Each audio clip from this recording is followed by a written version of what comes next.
Catabolism of amino acid. Catabolism of amino acid means amino group का breakdown हो, मतलब उसका रिमूवल होना. कहाँ से? अमीनो एसिड से अमीनो ग्रुप का रिमूवल होने को कैटाबॉलिज्म ऑफ अमीनो एसिड कहते हैं. ये सब प्रोसेस में, मतलब कैटाबॉलिज्म ऑफ अमीनो एसिड की प्रोसेस में 3 स्टेप्स होती है. Deamination, transamination, decarboxylation. First step जो मैंने बोला डीएमिनेशन, इसका मतलब क्या है? अमीनो ग्रुप का ही रिमूवल होना. ट्रांसएमिनेशन इसको मतलब है नॉन इसेंशियल अमीनो एसिड का सिंथेसिस होना. एंड डीकार्बोक्सिलेशन का मतलब है रिमूवल ऑफ कार्बोक्सिल ग्रुप का मतलब रिमूवल होना. ठीक है. एंड एक और है डिहाइड्रोजिनेशन. ठीक है, उस वहाँ पर हाइड्रोजन का रिमूवल होना. यहाँ पर मतलब एक अमीनो एसिड में क्या क्या होता है? बीच में कार्बन होता है, साइड में अमीनो ग्रुप होता है और एक साइड में कार्बोक्सिल ग्रुप होता है. मतलब नीचे आर ग्रुप होता है, ऊपर हाइड्रोजन होता है. वहीं पर डीएमिनेशन का मतलब वही अमीनो ग्रुप का रिमूव होना. ट्रांसएमिनेशन मतलब एक अमीनो ग्रुप का ट्रांसफर होना. डीकार्बोक्सिलेशन का मतलब वो कार्बोक्सिल ग्रुप का रिमूवल होना. डिहाइड्रोजिनेशन का मतलब वो हाइड्रोजन ग्रुप का रिमूवल होना. यहाँ पर मैंने लिखा है नोट्स. प्रोटीन का ब्रेकडाउन होकर फ्री अमीनो एसिड्स बनता है, वहाँ पर अल्फा कीटो एसिड बनता है एंड अमीनो ग्रुप यहाँ पर निकल जाता है. ये वो जो अमीनो ग्रुप निकलता है वो एक्सक्रीशन में होकर हमारी बॉडी से निकल भी जाता है और ये रीयूज भी हो सकता है बायोसिंथेसिस के थ्रू. अल्फा कीटो एसिड का मतलब होता है वो साइट्रिक एसिड साइकिल में जाता है, वहाँ पर एटीपी फॉर्मेशन करता है, वाटर होता है, कार्बन डाइऑक्साइड भी फॉर्मेशन होता है. डीएमिनेशन का मतलब मैंने अभी कहा अमीनो ग्रुप का रिमूवल होना. मतलब यहाँ पर एक अमीनो एसिड का मैंने लिया है ग्लूटामेट. ग्लूटामेट क्या होता है?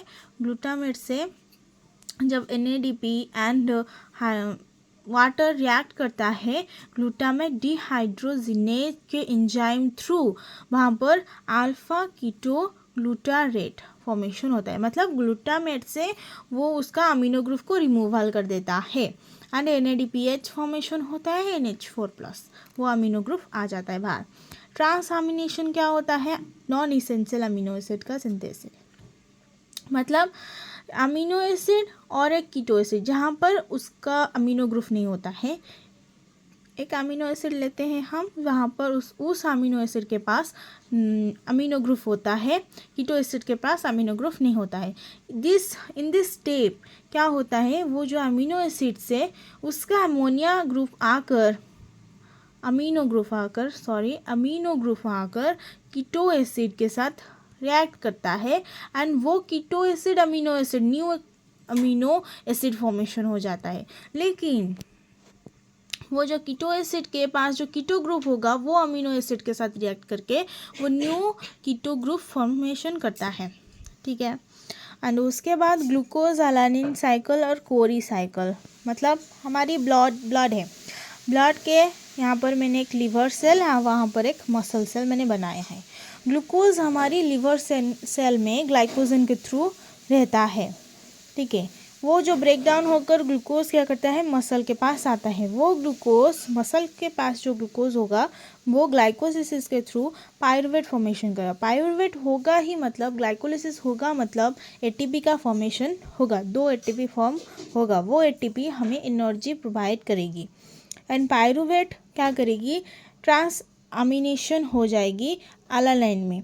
वहाँ पर एक ग्लूटामेट होगा, वो जो अल्फा कीटो ग्लूटारेट हो जाएगा. उसके बाद वो मतलब ग्लूटामेट यहाँ पर हेल्प करेगा पायरुवेट को अलानिन में फॉर्मेशन होने में. वही अलानिन क्या होगा? फिर से लिवर के पास आएगा एंड उसके बाद वो जो अल्फा कीटो ग्लूटारेट होगा वहाँ पर लिवर सेल में वो ग्लूटामेट में कन्वर्ट हो जाएगा एंड अलानिन पायरुवेट में कन्वर्ट हो जाएगा. मतलब NH4+ जो ग्रुप होगा वो अल्फा कीटो ग्लूटारेट लेकर ग्लूटामेट फॉर्मेशन होगा एंड पायरूवेट से ग्लूकोज फॉर्मेशन होगा।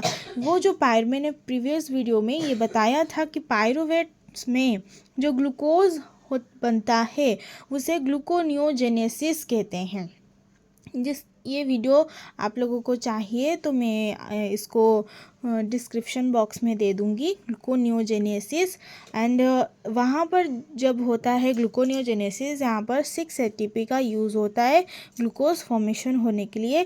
ग्लूकोनियोजेनेसिस का मतलब है वो अपनी नॉन कार्बोहाइड्रेट ग्रुप से ग्लूकोज का फॉर्मेशन होना, इसे कहते हैं ग्लूकोनियोजेनेसिस।